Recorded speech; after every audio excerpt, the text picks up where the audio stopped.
Hello, Mark Biasotti with Dassault Systems SolidWorks, and recently I promised some of my colleagues here at SolidWorks that I would put together a quick demo for them on the power surfacing add-in for SolidWorks that was just introduced at SolidWorks World 2013. So I thought a good example to use to demonstrate that is something that I created a couple of years ago, and you might have seen this in some of our brochures and adverts of this Xbox game controller. Pretty difficult shape to make back then and even now, and the actual file for that is right here. It's about a 450 feature file, of which about let's see, well, let's find out. The main shape, which is this, one half of it, which is the most difficult part, is, I don't know, about 150, 120 features. So let's go to feature statistics and take a look. Yeah, so 125 features, 6 surfaces, 4 solids. So that right there actually being a very difficult thing to achieve can actually be done with one feature in the new power surfacing add-in. So let's get to that. Let me just show you how I did that for this shape. Okay, so I have this start part for this controller, and in it I have sketch pictures of the top, the back, and the right side of the controller. I'm going to use those as reference as I start to build my power surface. So you can start with primitives in power surface. I usually like to start with a sketch. And so on this rear plane, I'm just going to start simply sketching out a 4-sided box that kind of roughly takes the shape of the rear of the controller. Okay, let's get this centered in this window. And with that sketch selected, then I'm going to go to power surfacing, and then right here I'm going to drop down. Here you can see some of the other primitives. I'm going to just say create from sketch. And I can create a solid or a surface. I'm going to choose solid. And so now it will build that initial sub-D shape in my viewport. Let's first move this down so that's right about here. And then what we're going to do is to start to take the faces on the mirror plane, and I'm going to add a crease to it, okay? And I'm going to do the same for the rear. And then let's take everything again and kind of get it aligned right there.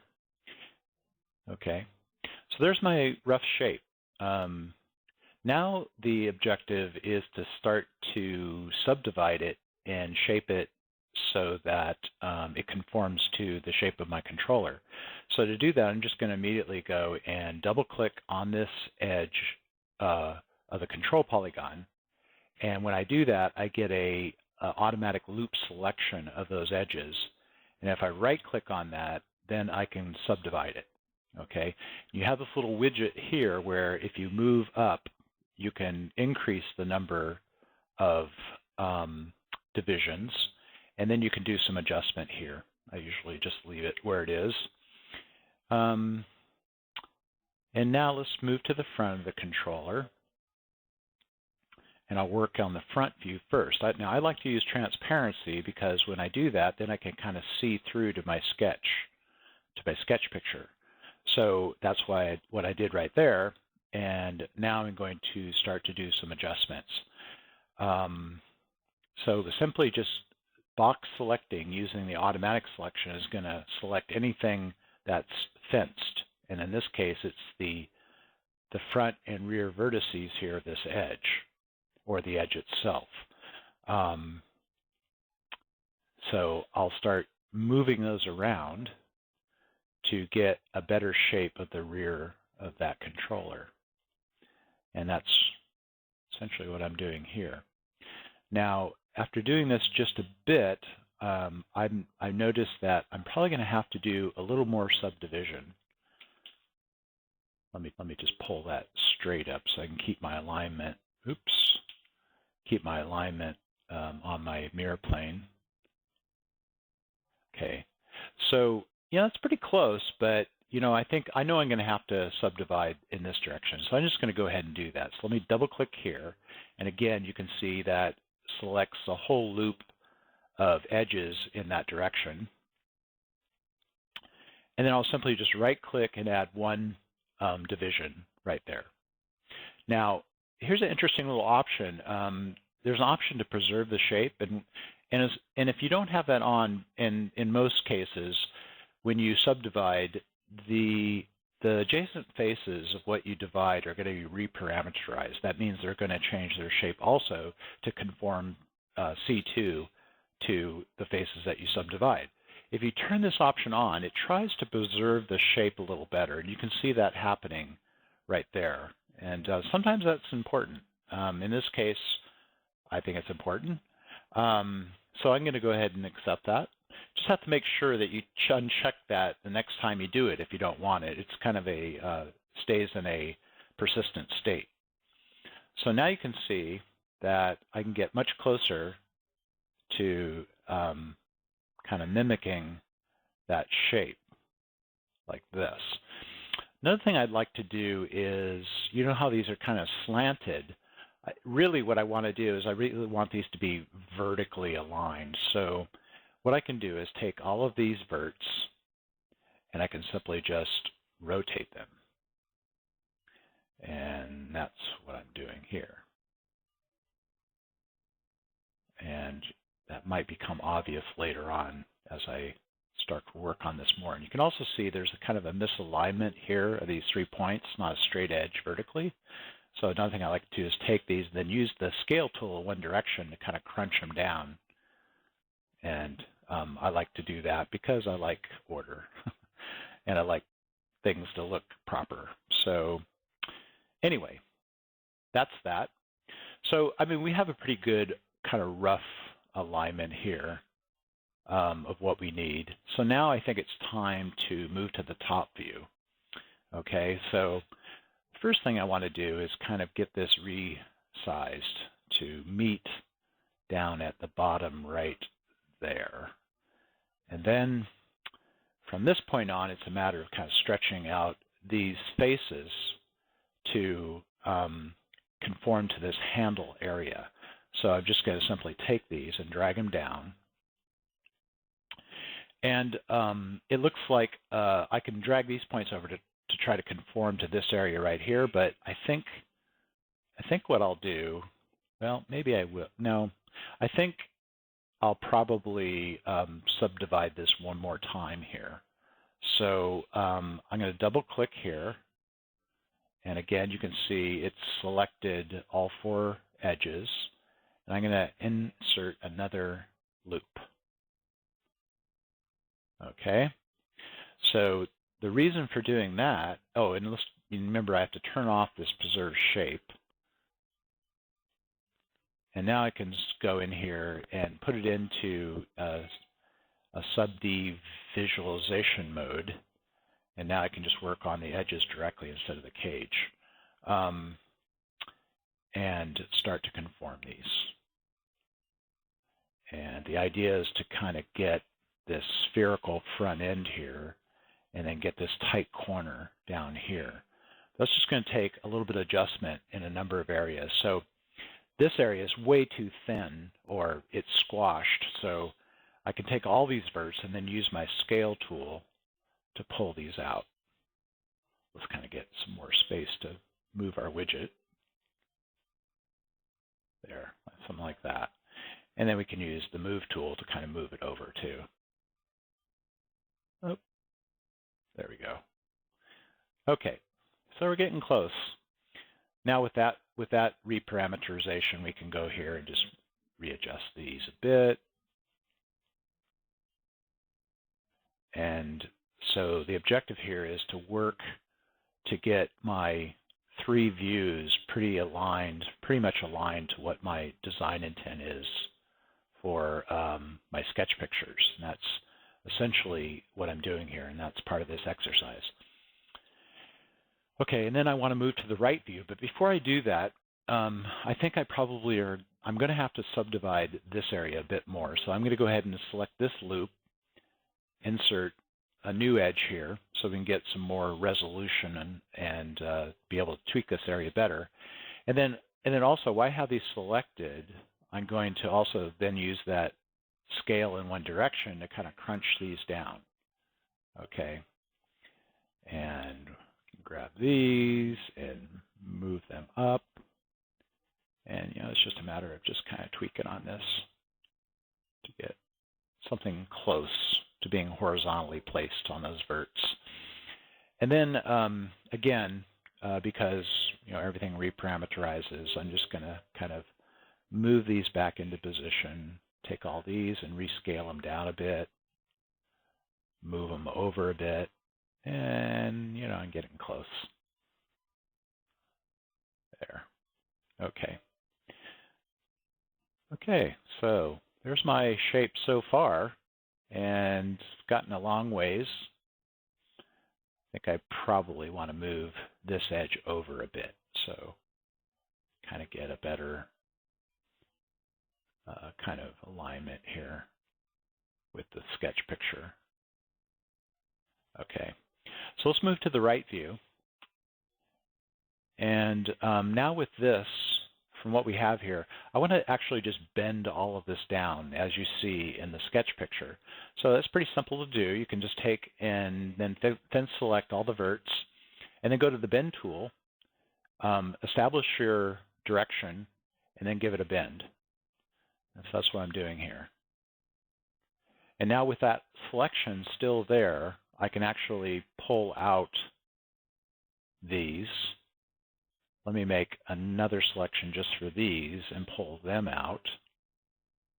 Actually, I don't want to really pull out all of that. I want to probably now pull out just this part. But one thing I like to do is just rotate my view using my Alt key, standard SolidWorks type of procedure, then select all of these, and then go to screen orientation for my triad.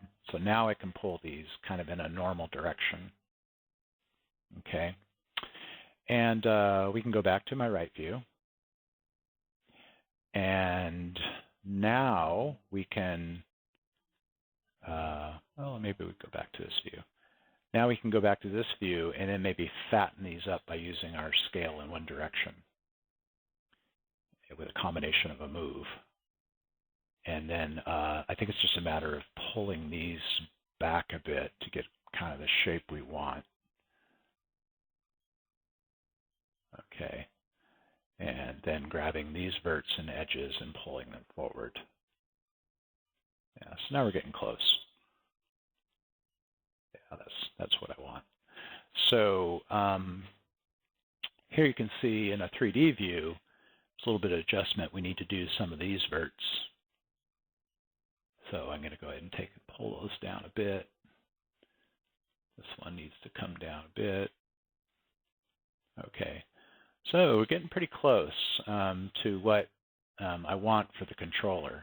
And you can see how easy that is. And the dynamicness of pulling on it really aids the designer in understanding the shape and getting what he wants. I think I want probably this edge to just drop in a little bit more. Okay, that's looking pretty good. So now let's flip over to the bottom. And we have this other detail, which is this trigger area you can see in the two sketches that comes out from that bottom right side grip area. And so I want to actually create that in this area here, but I have to subdivide an area to pull up some new topology for that kind of volcano shape. So before I do that, I'm just going to take these points, go to local triad orientation, and then scale them away from each other so I can kind of build a space to do that.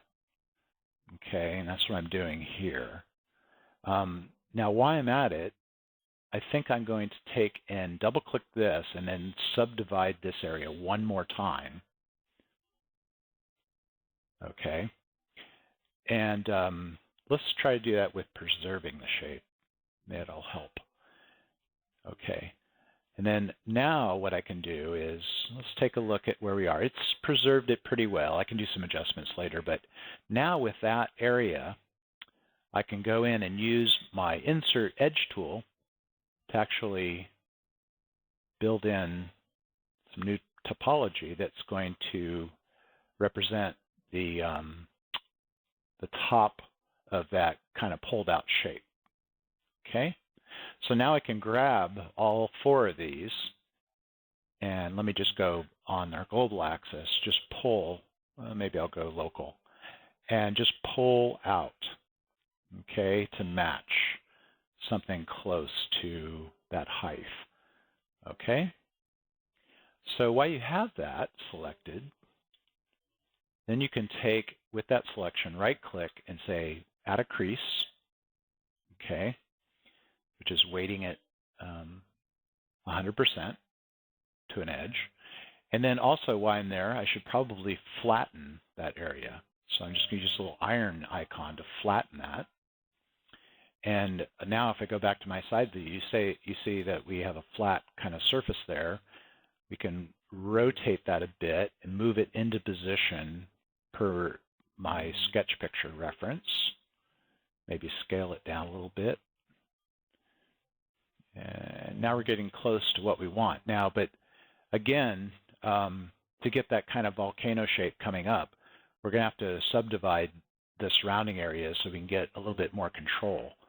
So what I'm going to do is pick this loop of 4 edges, right-click, and put in a new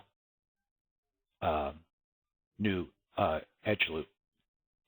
And then going back to my right view, I can then, with that selection,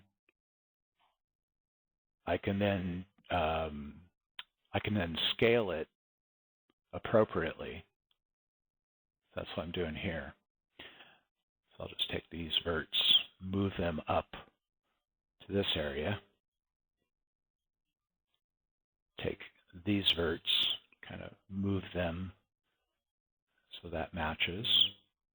Let's go to our rear view, see how we're doing. You can see that this whole area has to move over, okay?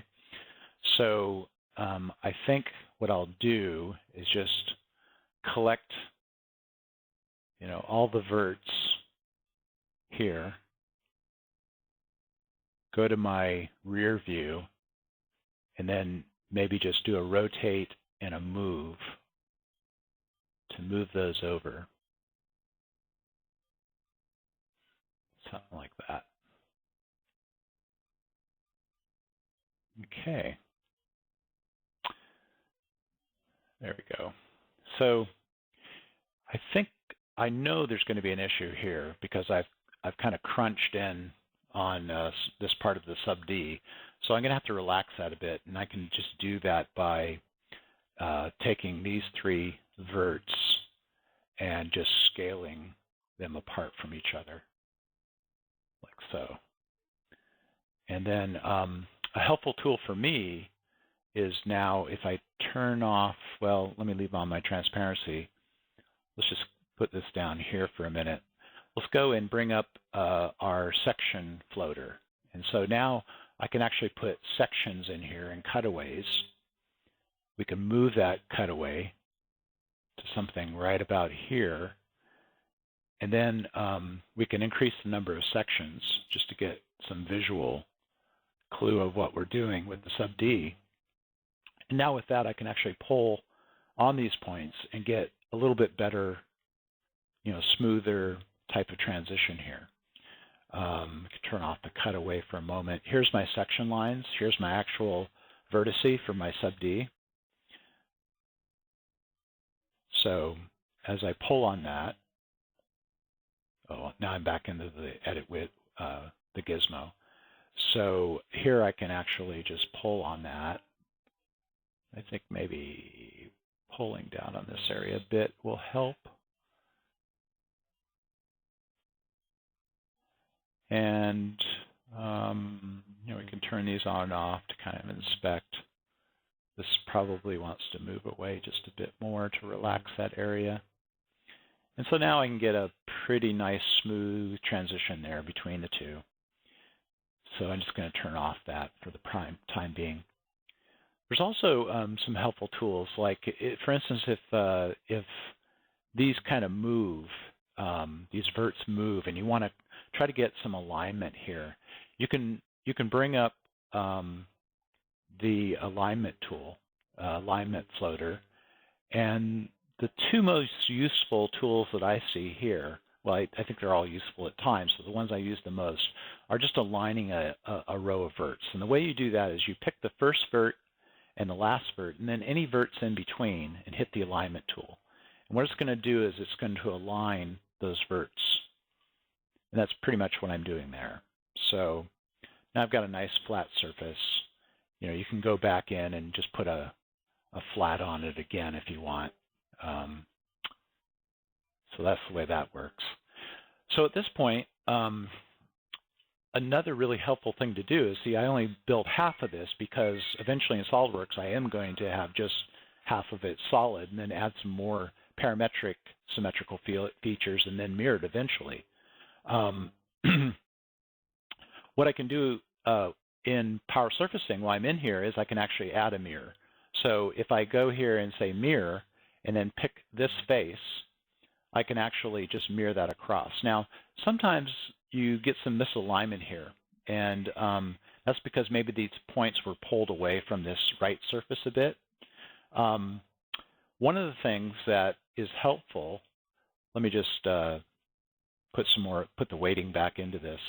One of the things that's helpful sometimes is to just take and be able to align these points to some SolidWorks reference, like this right plane. So if I go back to my floater for alignment, and I pick these verts, let's just pick all of those, and then go to this tool, which is to snap to a selected geometry plane. Then I can pick this plane, and now they're all aligned exactly to that plane. Okay, and that's probably a good thing to do before you do any mirroring across that mirror plane. So again, let's go back to mirror and pick this face, and now we have a mirror. And what's nice is you can toggle this mirror on and off. Here, the reason that I did this is because now I want to check the entire model and see how I'm doing as far as mirroring across the mirror plane. And here, what's important to me is that this actually kind of gets a nice arc value across the mirror. So as I pull on this, you can see this behaves symmetrically, and I get that by working on this area to get a nice, arced surface across the mirror plane. Likewise, if I go to the top view here, I'm looking pretty good here, but if I wanted to do any adjustment here, I could actually, pull down on these, and get, symmetry happening on both sides. So, yeah, that's got to move in a little bit more. Probably want to relax that a bit, something like that. And then, with the symmetry, it really helps to have this and make sure that I get a nice transition across my mirror plane. So that's the full model.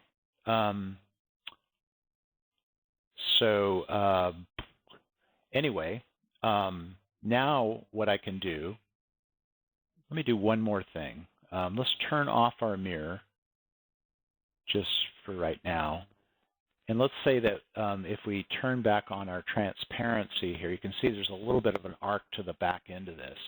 So again, what I can do is I can just select these verts, go to my bend tool, and then bend those down a bit.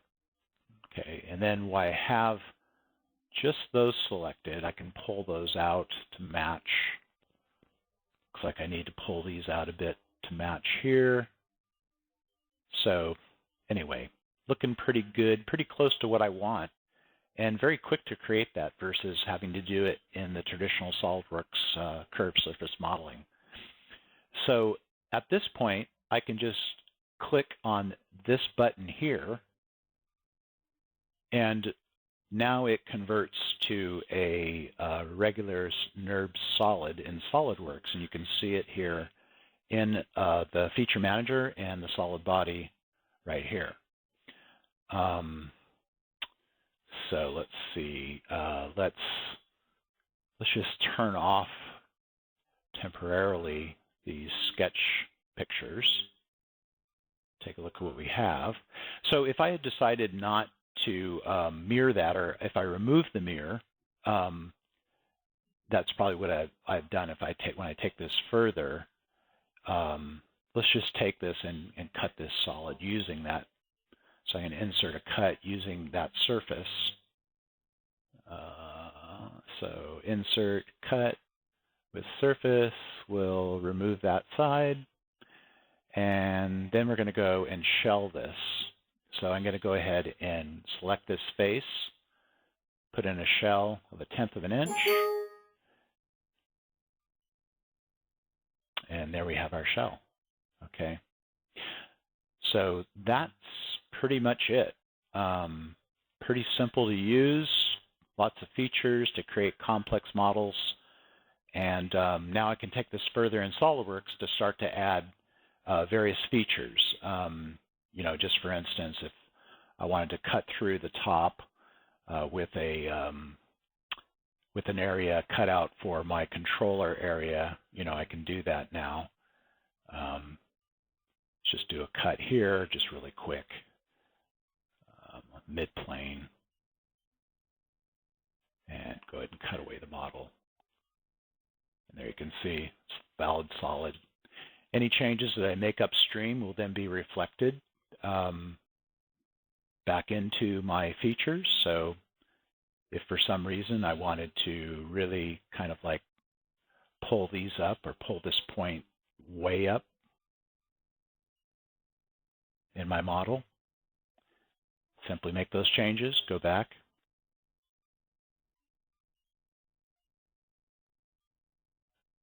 update my model, it's rebuilding the features, and there you have it. Okay, well, I think that's all for now. Hope you can try this out for yourselves and see how it works for you. Thanks for listening.